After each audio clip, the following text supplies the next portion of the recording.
Hello বন্ধুরা, চলে এসেছি সাবুদানা শরবত নিয়ে। এটা অনেকেই না খেয়ে থাকতে পারে, তো জানার জন্য এই রেসিপিটি পুরো দেখে নিন। তো চলুন, প্রথমে আমরা নিয়ে নিচ্ছি 1 প্যাকেট দুধ। সেই দুধটাকে খুব ভালো করে জাল দিয়ে ফুটিয়ে নেব। তার মধ্যে দিয়ে দেবো কিছু পরিমাণ গুঁড়ো দুধ দিলে দুধটা খুবই গাঢ় হয়। এবার দিয়ে দেবো 3 চামচ পরিমাণ চিনি আপনাদের হিসেবে কম বেশি করতে পারেন। এবার দুধটা গাঢ় হয়ে গেলে এটাকে ফ্রিজে রেখে আমরা 30 মিনিটের জন্য ঠান্ডা করে নেব। অন্যদিকে আমরা সাবুদানাকে ভিজিয়ে রেখেছিলাম, এটাকে এবার জলে দিয়ে ফুটিয়ে নেব যতক্ষণ না পর্যন্ত এটা স্বচ্ছ হয়ে আসে। স্বচ্ছ হয়ে আসলে বুঝতে হবে আমাদের সাবুদানা রেডি হয়ে গেছে। এবার একটা ছাঁকনির সাহায্যে খুব ভালো করে এটাকে ছেঁকে সাবুদানাগুলোকে বার করে নিতে হবে। এই দেখুন, আমাদের সাবুদানা কিন্তু একেবারে তৈরি। শরবত বানানোর জন্য আমরা কিছু ফল কেটে নিয়েছি, কলা, আঙুর, বেদানা। এবার ভিজে রাখা ঠান্ডা দুধটাকে একটা বাটির মধ্যে ঢেলে নেব। এবার যে সাবুদানাটাকে সিদ্ধ করেছিলাম সেই জিনিসটাকে পুরোটা দিয়ে দুধের সাথে খুব ভালোভাবে মিশিয়ে নেব। এবার যে ফলগুলো কেটে রেখেছিলাম সেগুলো একে একে দিয়ে দেবো। আপনারা এর থেকে অন্য ফলও ইউজ করতে পারেন।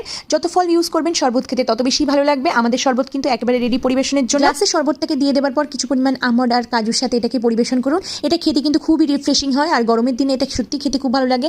একবার বাড়িতে অবশ্যই ট্রাই করে দেখবেন। ভালো লাগলে একটি লাইক, শেয়ার এন্ড সাবস্ক্রাইব করতে ভুলবেন না।